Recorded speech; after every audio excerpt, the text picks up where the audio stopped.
The oceans sustain us, providing us with food, livelihoods, and the very oxygen we breathe. Yet, they are choked by plastic. Every day, the west coast of Cameroon bears witness to this crisis. I am Ekuri Brian, an environmental educator. I'm on this mission to tell the story of plastic pollution along Cameroon's west coast and efforts I am making alongside other young people to turn the tide.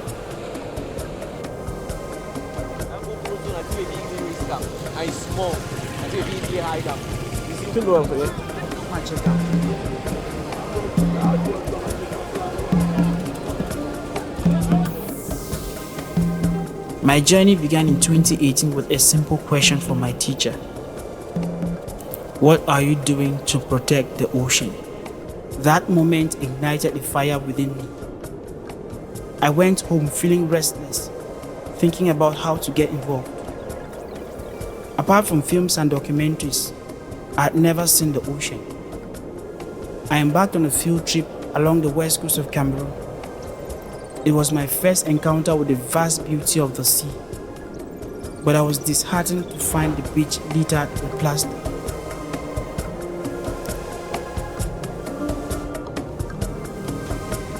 I began volunteering for beach cleanups, realizing that our actions, no matter how small, could make a difference. After several efforts, it became frustrating to see that plastic pollution persists.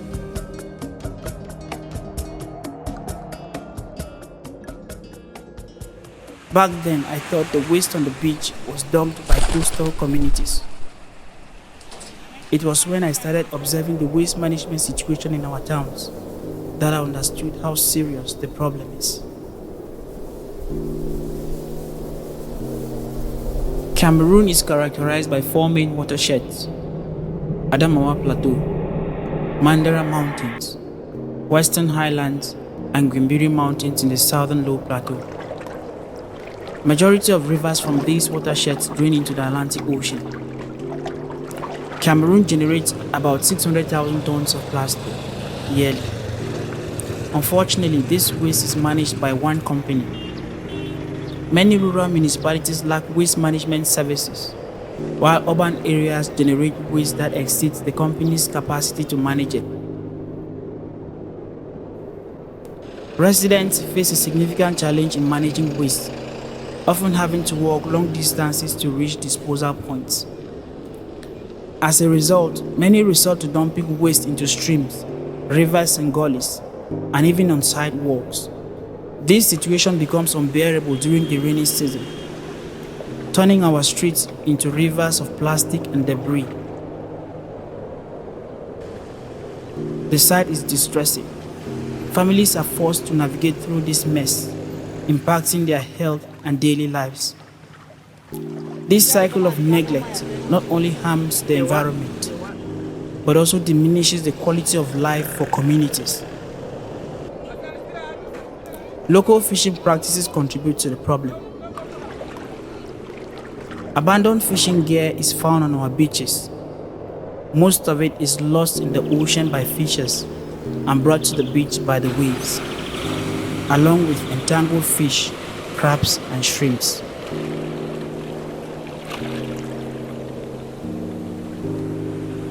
Our beaches, once a place of joy and exploration, have become potential hazards.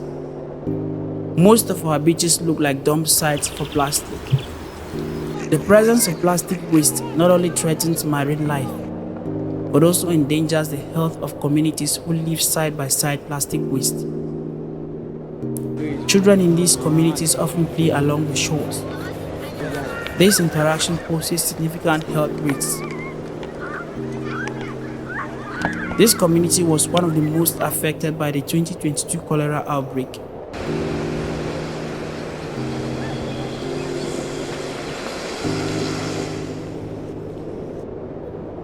At some point in this journey, I felt like this is a big problem. There was nothing I could do that would make much difference. Then I thought, if the words that the teacher spoke in class could inspire me into caring, what more if I use education to engage young people, to inspire them in the same way I was inspired?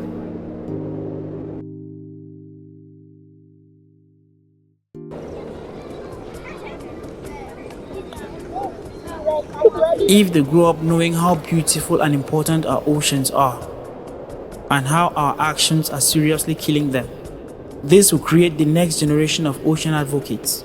What is the problem? Awesome. Whatever you become in future, remember to fight for the oceans.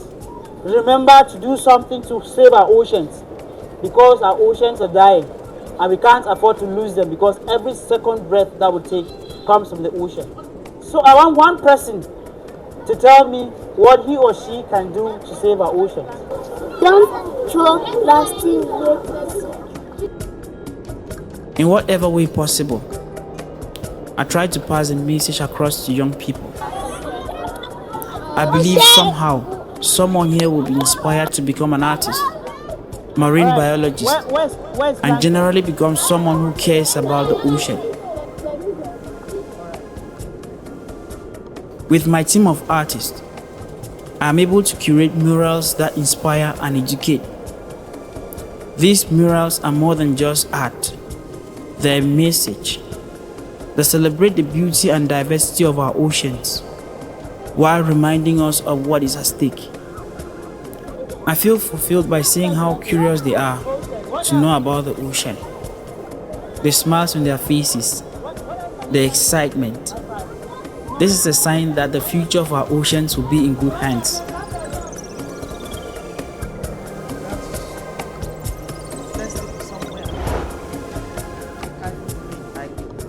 However, this journey has not been without challenges. Community support is limited. This is enough to make anyone give up. What gives me hope is the effort that other young people are making to solve the problem. I met with Ngole Mordecai, the founder of a youth organization.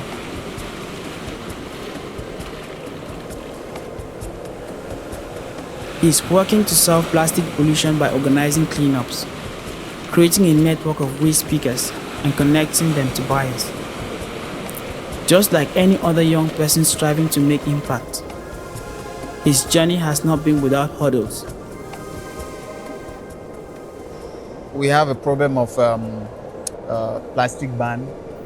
Plastic does not go out of Cameroon again. We are suffering from little or no competition. So we have companies that give us very little prices that we can't even maybe break even. But the passion for environmental protection, for ocean conservancy keeps us going. I don't want to keep you out here much longer. It's so cold out here and it's raining as well. Thank you so much for your time. I appreciate it. The pleasure is mine. I met with another group of young people. They are experimenting on how to turn plastic bottles into bricks. I was amazed by the effort they are putting in, even without the right information and tools.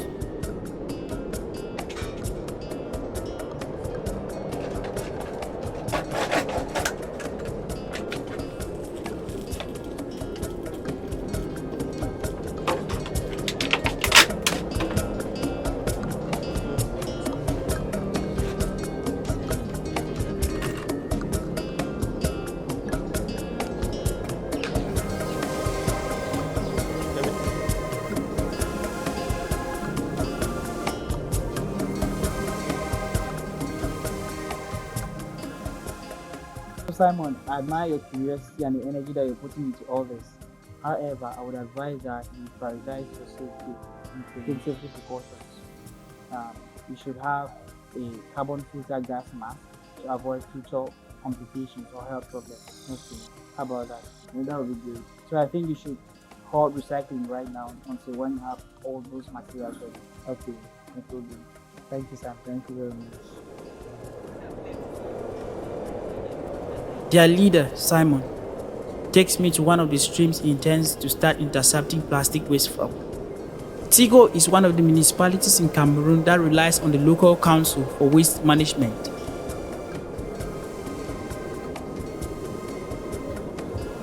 Almost all of this waste, all of it goes back to the ocean. Unfortunately, like many municipalities, this council struggles with limited capacity to handle the sheer volume of waste generated.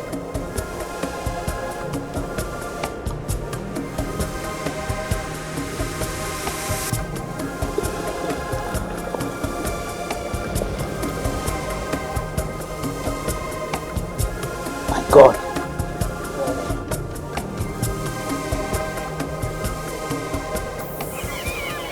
The youth cannot afford to give up this fight, because if the ocean dies, we die. In our fight against plastic pollution, hope is not just a dream, it is a movement. With every cleanup, every lesson, every mirror, the youth of Cameroon are rising to protect their seas. We should plant seeds of hope for a cleaner future. We need to change the way we see and use plastic.